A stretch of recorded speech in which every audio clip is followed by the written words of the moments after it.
Hello friends.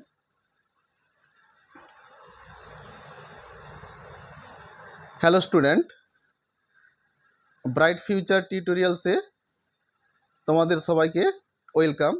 আজকে আমি তোমাদের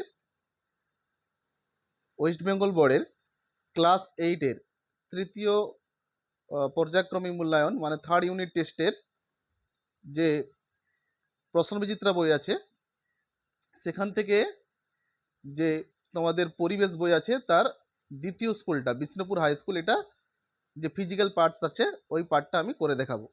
সমস্ত কোশ্চেনের অ্যান্সারগুলো করে দেব। দেখো, প্রথম কোশ্চেনটা আছে, সঠিক উত্তরটি নির্বাচন করো। তরলের চাপ পি, ঘাত এফ এবং ক্ষেত্রফল এ হলে এর অ্যান্সারটা কি হবে? অ্যান্সারটা প্রথমেরটা এ, এই যে এইটা পি সমান এফ বাই এ। তারপরটা দেখো দুয়েরটা, আলোক রশ্মি সংকট কোণে আপতিত হলে প্রতিসরণ কোণে নেওয়া হয়, এটা অ্যান্সার হবে এ 90 ডিগ্রি। তারপরটা হচ্ছে কি,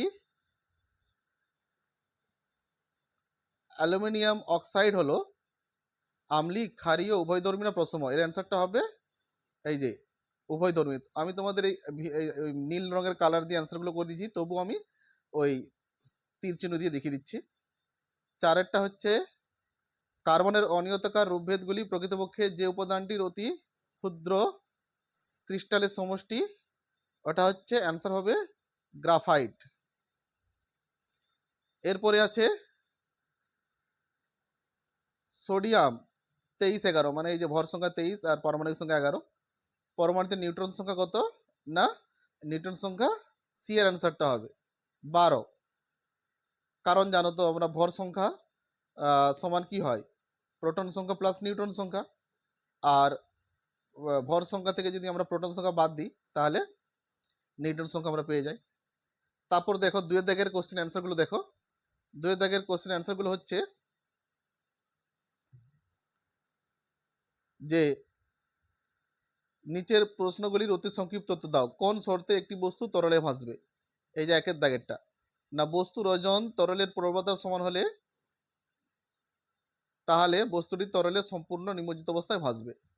দুয়েরটা কি আছে, কোনো প্রতিফলনে প্রতিবিম্বের সৃষ্টি হয়, না দর্পণে আলোর নিয়মিত প্রতিফলনে প্রতিবিম্বের সৃষ্টি হয়। তারপর তিনেরটা দেখো, পরমাণুর তুলনায় নিউক্লিয়াস কতটা ছোট? প্রায় 1,00,000 গুণ ছোট। তারপরটা চারেরটা, মূলক কাকে বলে?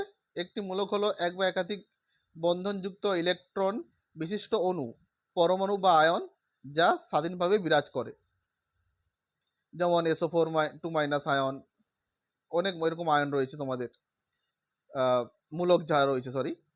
আর পাঁচেরটা কি, রকেটে জ্বালানি হিসাবে কি ব্যবহার করা হয়? উত্তরটা কি হবে? না তরল হাইড্রোজেন বা কেরোসিন এবং তরল অক্সিজেন বা নাইট্রিক অ্যাসিড ব্যবহার করা হয়। তারপরটা চারেরটা কি আছে, না পরীক্ষাগারে অক্সিজেন প্রস্তুতিতে কি অনুঘটক ব্যবহার করা হয়? এর উত্তরটা হচ্ছে ম্যাঙ্গানিজ ডাইঅক্সাইড মানে MnA2। তারপর আছে কি,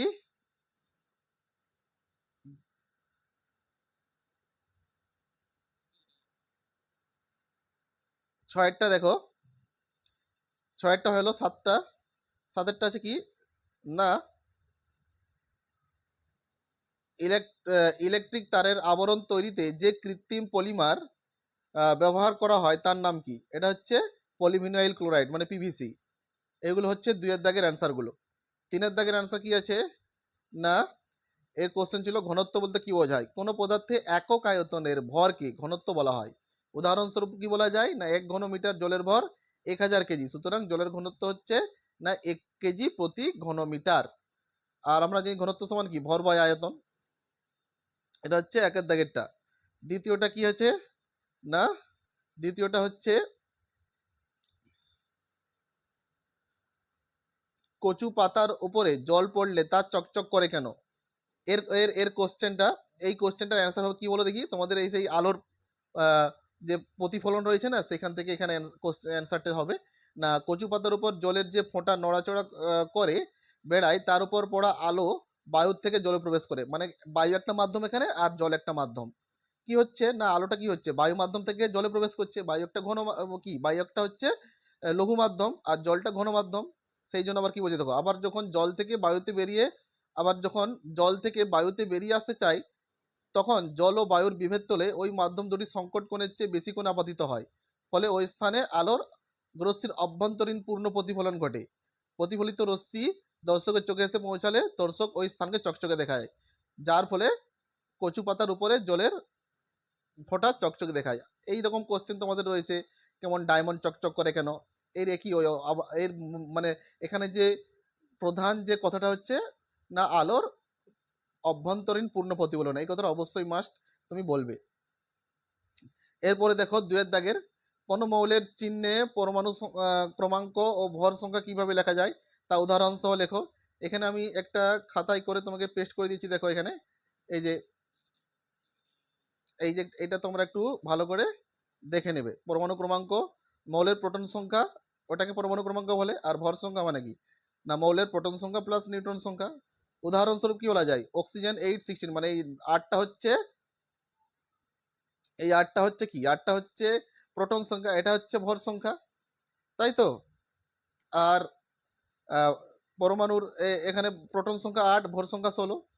তাহলে এখানে যদি একটা জেনারেল ফর্মুলাতে রাখা যায় কি না, মৌল যদি এক্স ধরা হয় যার পরমাণু ক্রমাঙ্ক এম আর ভর সংখ্যা এ, তাহলে দ্বারা নির্দেশিত হলো কি, এই যে এইভাবে লিখতে পারো, এ এক্স এম লিখতে পারো বা এ এক্স এম, এই দুভাবে যে কোনো একটা লিখলে হলো।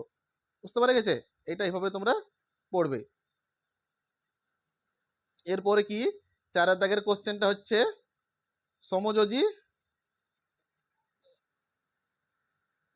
সমযোজী বন্ধন কিভাবে গঠিত হয়। দেখো, দুটি অধাতব পরমাণু রাসায়নিক সংযোগের সময় অধাতব পরমাণুদ্বয় তাদের সর্বশেষ শক্তি স্তরে একাধিক ইলেকট্রনকে সরবরাহ করে এক জোড়া ইলেকট্রন তৈরি করে। এরপরে ওই জোড়া ইলেকট্রন উভয় পরমাণু শেয়ারের মাধ্যমে যে বন্ধন গঠিত হয় তাকে সমযোজী বন্ধন বলে। যে যৌগে সমযোজী বন্ধন থাকে তাকে সমযোজী যৌগ বলে। মানে কি হচ্ছে বলে দেখি, মানে মানে দুটো পরমাণু একটা মানে প্রত্যেকে একটা একটা করে ইলেকট্রন শেয়ার করবে, করে উভয় আবার দুটো ইলেকট্রনকেই ব্যবহার করবে। এটা হচ্ছে সমযোজী বন্ধনের নিয়ম। সম্পূর্ণরূপে কেউ কাউকে ইলেকট্রন দেবে না, দুটো শেয়ার করবে, দুজন দুজন শেয়ার করে এর সমযোজী বন্ধন তৈরি করে। এরপরে দেখো 5 দাগের কোশ্চেনটা, রাসায়নিক তুলা যন্ত্রকে কাচের বাক্সে রাখা হয় কেন? না, রাসায়নিক তুলা যন্ত্রকে কাচের বাক্সে রাখা হয় যাতে বাইরের পরিবেশের হাওয়া বা ধূলিকণা মাপার প্রক্রিয়া বিঘ্ন সৃষ্টি না করে।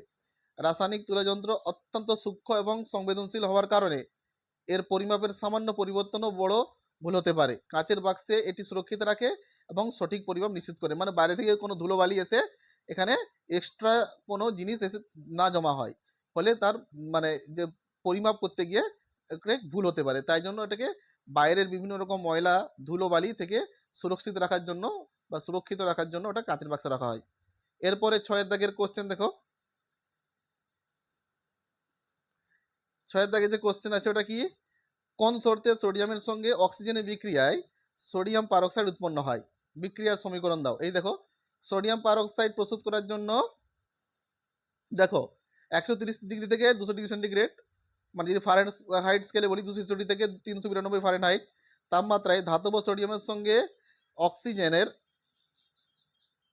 বিক্রিয়া ঘটানো হয়। এর ফলে সোডিয়াম অক্সাইড উৎপন্ন হয়, যা আরেকটি পৃথক ধাপে অক্সিজেন শোষণ করে সোডিয়াম পারক্সাইড উৎপন্ন হয়। এই যে বিক্রিয়াটা তোমরা মাস্ট দেবে, 4Na+O2 Na2O2 2Na2O2, আর টুগুলোকে একটু মানে পরমাণুর নিচে দিয়ে করে লিখবে। এখানে পুরো সমান সমান দেখাচ্ছে, একটু সোডিয়ামের নিচে দিয়ে করে লিখবে।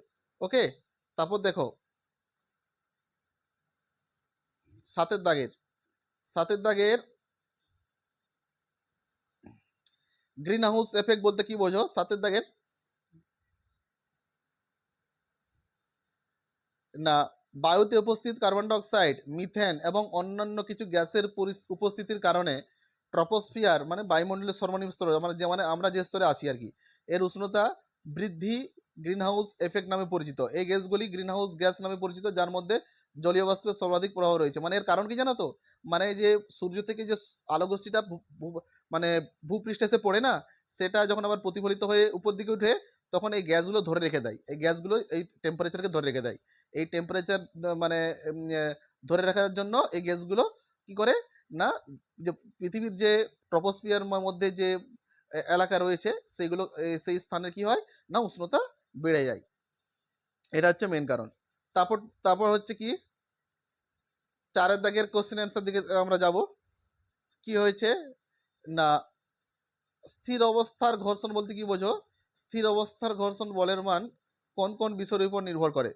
না স্থির অবস্থার ঘর্ষণ বলতে বোঝায় যখন একটি বস্তু একটি স্থির অবস্থায় থাকে এবং অন্য একটি পৃষ্ঠের উপর চাপ সৃষ্টি করে, তখন এই অবস্থায় যে ঘর্ষণ বল কাজ করে তা হলো স্থির অবস্থায় ঘর্ষণ।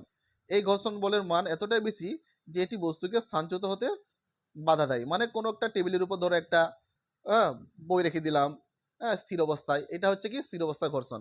স্থির বলের মান বিভিন্ন বিষয়ের উপর নির্ভর করে, ঘর্ষণ বলের মান বিভিন্ন বিষয়ের উপর নির্ভর করে। সেটা কি কি না স্থির ঘর্ষণ বল নিজের উপর সামঞ্জস্য করে, এটি প্রয়োগ করার শক্তি বৃদ্ধির সাথে বৃদ্ধি পায়।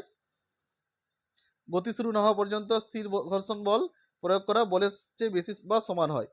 মানে একটা বল, একটা ধরো একটা টেবিলের উপর একটা বই রাখলাম, হালকাভাবে আমরা ওটাকে একটা বল প্রয়োগ করলাম, হ্যাঁ সেটা যদি না হয় নাকি সর্বোচ্চ পর্যন্ত আমরা প্রয়োগ করার পর একটা নির্দিষ্ট বলের পর এটা চলতে শুরু করে, তাই না?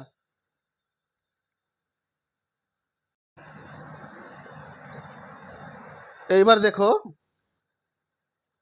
ক্যালাইডোস্কোপের বিবরণী, ক্যালাইডোস্কোপের বিবরণী ও কার্যপ্রণালী ব্যাখ্যা। ক্যালাইডোস্কোপ একটি ক্যালাইডোস্কোপ একটি অপটিক্যাল যন্ত্র যা মূলত বিভিন্ন আকৃতির এবং রঙের প্রতিচ্ছবি প্রদর্শনের জন্য ব্যবহৃত হয়। এটি মূলত খেলার সামগ্রী হলেও বিজ্ঞান ও শিল্পকলা এর বিশেষ গুরুত্ব রয়েছে। কার্যপ্রণালী না যখন ক্যালাইডোস্কোপের এক প্রান্ত দিয়ে তাকান, আলোর প্রতিফলন ও প্রতিসরণের কারণে ভিতরে রাখা রঙিন টুকরোগুলো আয়নার উপর প্রতিফলিত হয়ে একটি বিশেষ ধরনের প্রতিচ্ছবি তৈরি হয়। 2 নম্বর কি না আয়নার কারণে প্রতিচ্ছবিগুলো কয়েকবার প্রতিফলিত হয় এবং একটি সুষম ও সুন্দর নকশা তৈরি করে। যখন ক্যালাইডোস্কোপটি ঘোরানো হয় কাঁচের টুকরোগুলি নিজের অবস্থান পরিবর্তন করে ফলে ভিন্ন ভিন্ন নকশা দেখা যায়। এটা হচ্ছে ক্যালাইডোস্কোপের বিবরণী ও কার্যপ্রণালী ব্যাখ্যা। এরপরে কি না হাইড্রোজেন অণু কিভাবে গঠিত হয় তার চিত্র সহ বর্ণনা করো।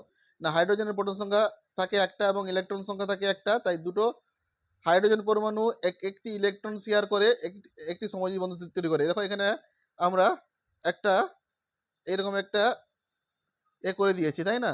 এইভাবে একটা এখানে একটা হাইড্রোজেন আঁকো, তারপর এখানে ডট দাও, এদিকে একটা হাইড্রোজেন দেখো, এখানে দাও, এখানে একটা অলরেডি মেখে দেখিয়েছি। তারপর এই হাইড্রোজেনটাও এই দুটো দেখো এরকম একটা বন্ধন সৃষ্টি হয়। এই যে এই হাইড্রোজেন দেখতে পাচ্ছ এই দুটো ইলেকট্রন আবার ইউজ করছে, আর এই হাইড্রোজেন এও দুটো ইলেকট্রন ইউজ করছে, করে একটা সমযোজী বন্ধন সৃষ্টি করেছে। এরপরে দেখো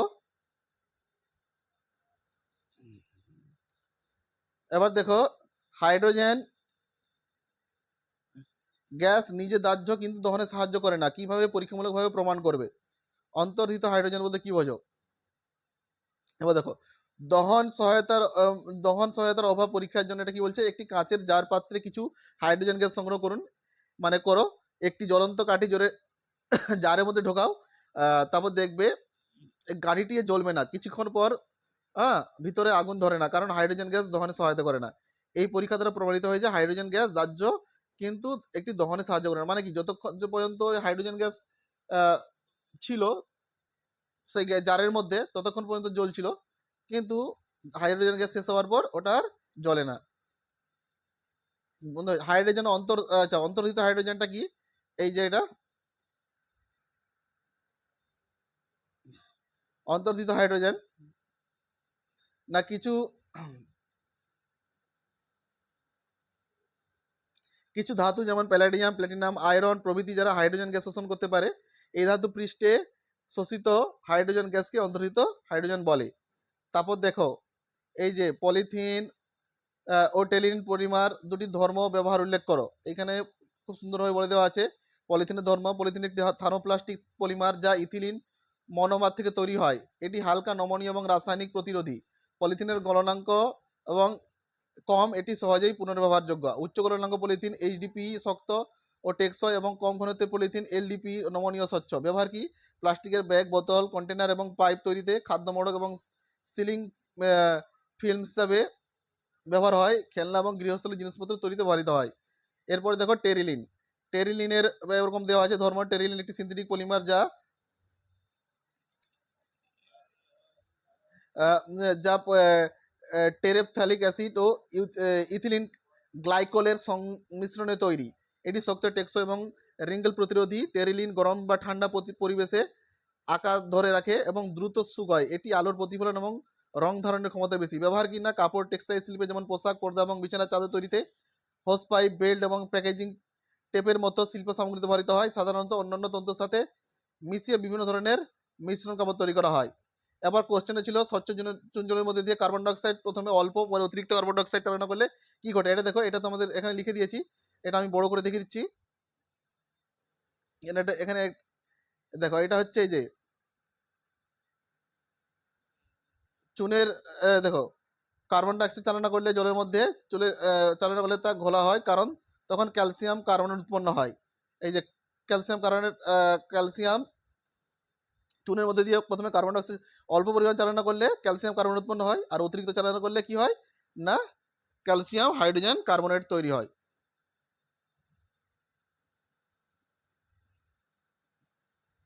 এরপর তুলোর প্রধান উপাদান হলো সেলুলোজ। সেলুলোজ একটি প্রাকৃতিক পলিমার যা গ্লুকোজ অণুর দীর্ঘ শৃঙ্খল নিয়ে গঠিত। সুতরাং বন্ধুরা, আজকে আমি তোমাদের এই ফিজিক্যাল পার্টটা সমস্ত কোশ্চেনের অ্যান্সারগুলো বলে দিলাম। পরবর্তী ভিডিওতে আমি তোমাদের লাইফ সায়েন্সের পার্টটা আমি দেব ভিডিও করে। তোমরা যদি এই ভিডিওটি দেখে উপকৃত হও, লাইক, শেয়ার, কমেন্ট এবং সাবস্ক্রাইব করবে।